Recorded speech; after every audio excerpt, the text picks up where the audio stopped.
It's car con carne. Let's eat in the car. It's car con carne. And now here's the star of our show, James Van Alstyne. Peter is rebelling against me. Oh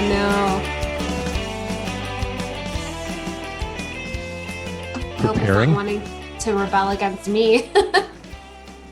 I'm just beach balling. Everything is frozen. What on earth? Now it says we're it's live. streaming. Yeah, now it says it's streaming live. I want you to know, Dr. Tristin Engels, this is a professional podcast, and I'm glad you're here. I swear it is. Just some technical challenges tonight. I've had right my fair share. She is Dr. Tristin Engels. I am James Van Alstyne. This is Car Con Carne. Welcome to Friday night. Dr. Tristin Engels wrote a book released end of last year, very recently. We have the visual aid there. It is The Power of Truth, the life of Louis R. Vitullo, and the legacy of the rape kit. Your grandfather is Louis R. Vitullo. Mm-hmm. He created the rape kit. Yeah, I mean, he was. What a landmark thing to have in the family. Yeah, absolutely. Let's start there. So just to kind of gain a baseline understanding for people listening and watching, what is the rape kit? So the rape kit is a standardized evidence collection kit that's used in instances of sexual assaults. You have to be certified, a forensic nurse or a forensically certified doctor or PA to actually complete the kit. And it just collects DNA, and it's all compartmentalized in the kit itself. It's all labeled. It's all sealed so that there's no tampering, there's no cross-contamination. And then the kit itself also has a tamper seal on it. There's sign off from law enforcement, sign off from the physician or the nurse who did the kit. There's a release from the actual assault victim, and then it's handed over to law enforcement to process so that they can get some DNA from that, and then ideally find a match to figure out who the offender was. So, and this was 1978. Mm-hmm. Yeah. So what happened before the rape kit?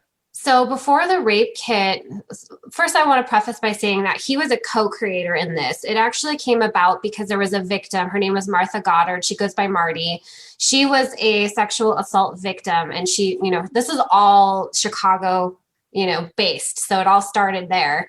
And she was a victim of sexual assault. She notified law enforcement, and to her recollection and how she kind of shared this was that law enforcement dismissed her accounts because she didn't appear as distressed enough as they would think for somebody who would have just gotten assaulted. So they dismissed her. There was no formal investigation. There was no real standardized way that they handled that. And so she was, obviously very affected by that, as one would be.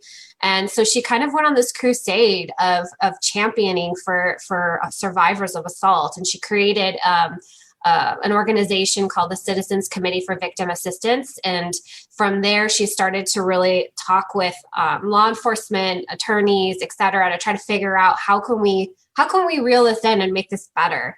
And so she stumbled across my grandfather, who happened to be a sergeant for the Chicago Police Department. And he was also the chief of the crime lab. So he kind of, transitioned into that role. And at the time, he was becoming really renowned for being a forensic expert because he'd worked on some pretty historic cases like Richard Speck by that time. And he was in Time magazine, and he had co-authored and written some books and was lecturing and helping to standardize just crime scene investigation in general. So when she got word of him, she approached him, and together they kind of sat down. She shared her story. She shared her thoughts, her ideas. And then he took his forensic experience and his experience with law enforcement and working with district attorneys, and together they created the kit. And it was so new for its time. It was revolutionary for its time. It was ahead of its time, really. And the kit came out. It was actually named after my grandfather. The initial kit was the Vitullo Evidence Collection Kit because he was the forensic expert. He'd had all the design features. He made sure that, things were compartmentalized appropriately, that it was reliable and valid and all of that. And then the copyrights were given to her organization, the Citizens Committee for Victim Assistance. All right, that out of the way, let's talk about your papa. I mean, I have two takeaways from your book. There are more takeaways. My two big takeaways. One we'll get to is there's a shocking backlog. I had no idea until I really dove into your book what kind of backlog exists of untested or unprocessed rape kits. The other thing I took away is what a remarkable, influential guy this was. Yeah. I mean, this is a love letter to him and his work and his influence. I mean, you, as it stands right now, you are a clinical forensic psychologist. I've got to think that is largely inspired by this man. Yeah, it's hugely inspired by him. Yeah, he was definitely revolutionary in his time. He was such a big family man, and he and I had such a huge bond growing up. We were so close to one another. We did so much together. I spent so much time with him, and he, there's stories about that in the book, and I don't want to give too much of it away, but I was about 7 or 8 when I figured out kind of how big of a deal he was. And it was when an officer and him, they introduced each other, and the officer was shocked. This was the roadside story, right? Yeah. Yeah. Coming back from fishing from Wisconsin. And they basically reacted to him like he was Mick Jagger. Right. Exactly. And I'm all like, Papa? I was like, this guy was just telling fart jokes on the way over, like him. And I was really young. So my mom couldn't really explain to me where this was coming from at the time. I mean, I got a little bit of an overview, but I didn't quite know exactly what it was that made him so recognizable in law enforcement. But as I got older and I got to talk with him, he reflected on his work and just how difficult it had been. And he never really wanted a claim for this particularly, because I think there's a part of him that, why did we even need to get here to begin with? Why did we have to create this? This shouldn't even be a problem. But then secondly, he thinks we're doing all of this. We're contributing to society to try to help reduce the prevalence of these things. But yet what he found was that it just continued, and that oftentimes they're testing or they're testing ballistics, or they're testing DNA just in any kind of crime. And they're seeing the same people coming through the system over and over again. And so the one thing that he mentioned to me that sort of lingered for him is that he just never understood why they weren't deterred by consequence, and that no matter what he did, and it just seemed to continue. And so that always stuck with me. And that's what led me into my field. And so I try to help reduce recidivism, as we call it, which is the tendency for reoffending. So I was going to save a related question for later, but since we're on the topic, can these types of criminals, these perpetrators of sexual assault, can they be reformed? I feel like we don't hear any stories along those lines. Yeah. So that's a mixed bag. They're definitely not curable. If it's a crime related to an undiagnosed mental illness that, maybe they were psychotic and acute psychosis, and sometimes during acute psychosis, they're hypersexualized and, they're not in their right mind. And if they're on medication and they're stabilized, there's less of a risk. But the best way of predicting future risk is by assessing the history of it. So if there's a history of consistent crime or consistent predatory behavior, the likelihood that they're fully reformed or not a threat to society decreases. So it's really about, can we get them to an understanding and finding replacement behaviors or other coping mechanisms where they could actually, if they are paroled or released, be appropriate for supervision in community. A lot of the times that's not the case, but there are very few where you do see some success in sexual crimes. All right, let's go back to Papa for a second. Louis R. Vitullo. Yes. You kind of hinted toward this. I mean, right out of the gate in the beginning of the book, we learned that he's a no bullshit, very modest guy. I mean, here's a guy who said he didn't want a funeral, didn't want a memorial service. He seemed like a textbook Midwesterner is what he seemed like. Yeah, he was. He's very private, and he was no nonsense. He definitely would, no filter. He'll tell you what he thought, how he felt, no matter what. I mean, watching the Chicago Bears, it's like, you're like, oh my gosh, so he's definitely Midwesterner through and through. He didn't like, he didn't really like publicizing himself. And the photo here actually was, I think it was in the Chicago Star, which is the Chicago Police Department's magazine. And that was because they, obviously the Chicago Police Department was like, look at what we're doing. And they want to put it out there. And so he takes this photo and then he hides it in his den. He doesn't want it out there. He doesn't really want anyone to see it, except, now I have, those photos, those timeless photos on my own. You mentioned the picture from Time Magazine. It's him with a knife that was used by Richard Speck. Is it prominent in your home? Yes, it's always prominent. It's actually got this really nice little spot that has its own lighting on it. And it almost looks like a little cathedral in this one part of my kitchen. And it's got like some of his ashes next to it. Yeah, it's always in like a central location at my home. I don't have any trouble showing him off. Oh, sure. One of my lasting memories of Richard Speck is those weird videos shot inside the prison. Yes. And this is perhaps a bit off topic, but I guess it's not, concerning what you do and what you wrote about.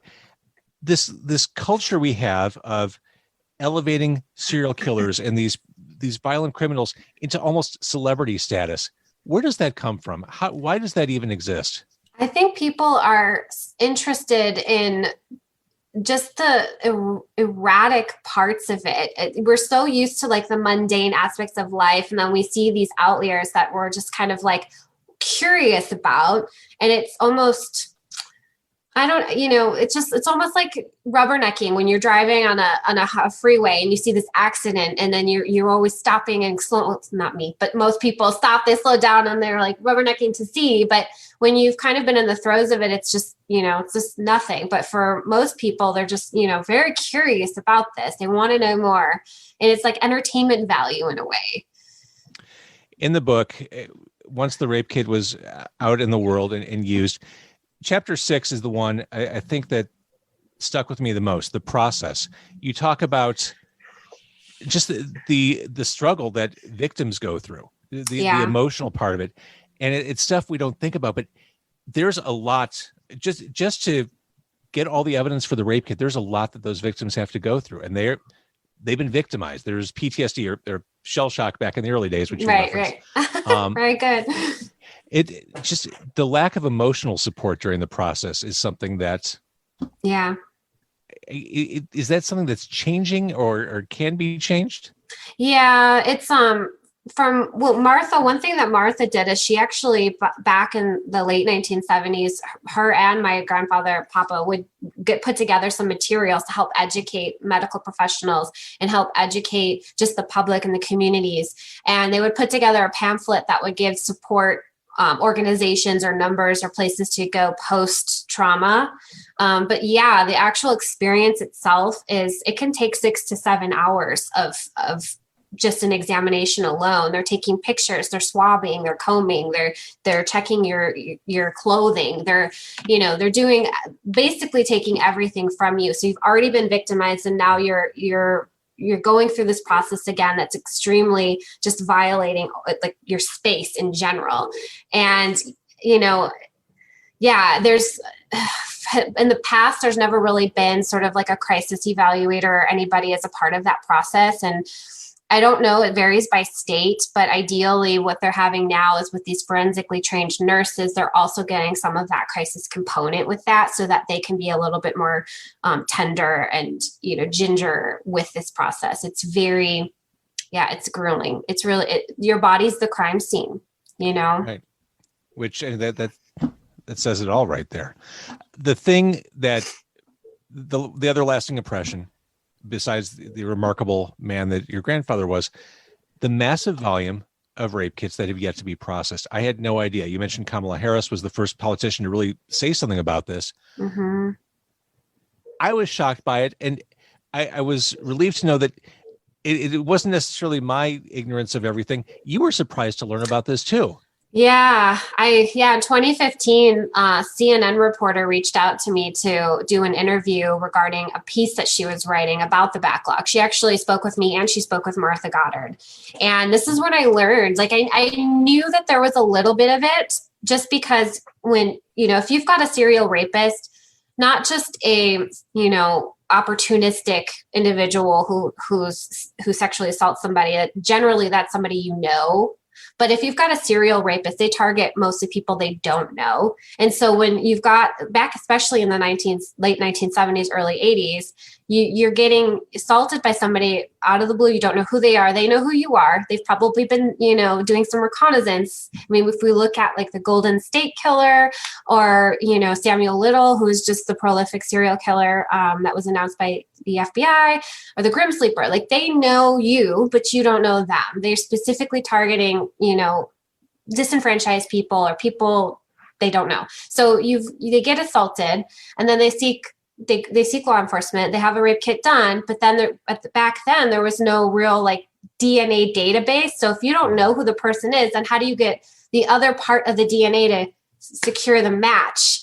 So that's how the backlog started back in that day. So we knew that there was some of that existed, but there was no reason for that to still be in place now. So when I got this call to do this interview, I was actually being educated by the reporter to give a response to this. And I'm thinking, my gosh, how much? And it was estimated to be over 400,000 nationwide. And that was just an estimate that had never been tested. They were still sitting on shelves or evidence lockers all across our nation.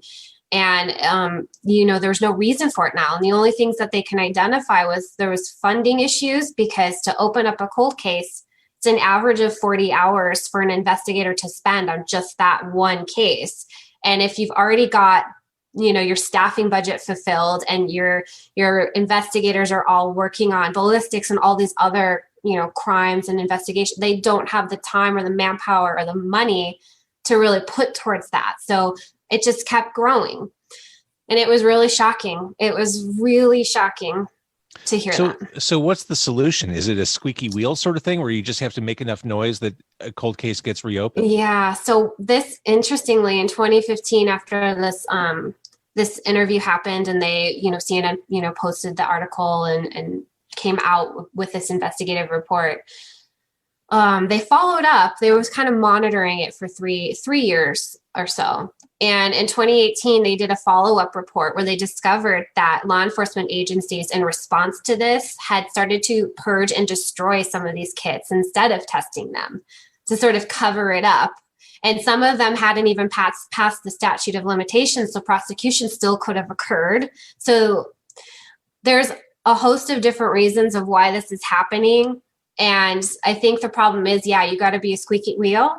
And, there's organizations like the Joyful Heart Foundation, who's spearheaded by Mariska Hargitay from Law and Order SVU, whose aim is to fundraise to help get the money to fund the testing of these kits so that we can clear the backlog. And then it's up to the agencies to then allocate their budgets appropriately to continue to keep up with it going forward. So there's a lot of different layers there, but being a squeaky wheel needs to happen for sure. And it just, the more you think about this situation and the more you realize there are so many victims of these crimes who've never seen this come to any kind of legal closure. Mm-hmm. Yeah. It's having to live with that on top of everything else. That's yeah. And to have gone through, like we talked about, the grueling process of providing that DNA evidence and allowing law enforcement to get what it needs to actually close this case, and then for it to not be even tested is appalling. And, the other option they'll say is, you can test it yourself if you want, but then it takes the victim having to pay $1,000 to $1,500 to have their own kit tested. And then what? And then will they follow up? Do they have the manpower to do it? So yeah. If your grandfather, Louis R. Vitullo, was on that call with CNN in that interview, what would his reaction have been? There would probably be some expletives. Because it seems like a slap in the face. Yeah. I think also too, just knowing him and knowing his experiences in law enforcement and knowing that corruption in law enforcement is just prevalent no matter what you do. The fact that some of them were purged, that would probably not shock him. And that's the thing. But I mean, he'd be upset, but he'd probably not be surprised. And that's the sad part. When did you know you wanted to do this for a living? Was it rifling through his file cabinets? You thought, oh, I want to have my own file cabinets with pictures of severed heads. Right. Yeah. Actually, when he passed away from a heart attack in 2006. And it, like, within that first few weeks, my Nana was still alive, and we were inundated with cards, letters, just from all over the country, from people who had either worked with him or who were able to get closure and who were able to prosecute their rapists because of him. And Martha. I don't want to leave Martha out. I just don't want to speak for her because I don't know her very well. But in that moment, we were going through them. We were trying to help my Nana sort them. And then there's all these newspaper articles. The mayor dedicated a day for him. And the Chicago Police Department had his personnel file like delivered to us, like hand delivered to us, and, had a day for him. And at that moment, I was thinking to myself, my goodness, these are people that remember him from 30 plus years ago. And he's still a part of their heart. And I thought, I'm working in Walgreens corporate, looking at cubicles all day. And I'm like, I want to do more with that. Like, this is living, like, this is leaving behind the world a little better than you found it. And so that really inspired me to then kind of put my foot forward and find a new path, one that I could hopefully make him proud of. So, yeah. You mentioned that philosophy in the book too, leave the world better than the way you found it. I think we can all agree that's a fine ethic or value to carry with you. Mm-hmm. Thinking about his career, you included a photocopy of his resume in the book. It is so accomplished. I wanted to delete my LinkedIn profile after looking at that. I'm out. I have nothing to offer. Same. When I was looking at it, like, I couldn't even pronounce some of the things that he learned, like physical, blah, blah, blah. I'm like, what? I had to Google some of it. Yeah, it was pretty amazing. So, fascinating guy. And without giving away too many more details, they're all in this wonderful book, The Power of Truth, The Life of Louis R. Vitullo, and the Legacy of the Rape Kit. It's eye-opening in many respects. A lot of respects we covered. It's an important book. You mentioned Me Too at the beginning of the book, which I think puts some wind under the sails of awareness for getting these rape kits processed and talked about.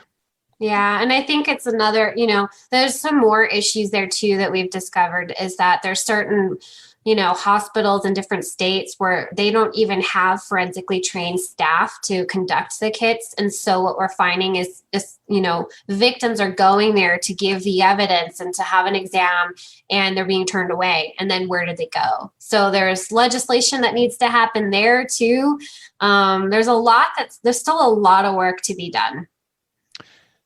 Agreed. All right, Dr. Tristin Engels, thank you for joining me tonight. And thanks for having me. The book is available. Please read it. It is timely. It is important. It is. Yep. And portion of the proceeds go towards the cause. So you get to, it's a win-win for everybody.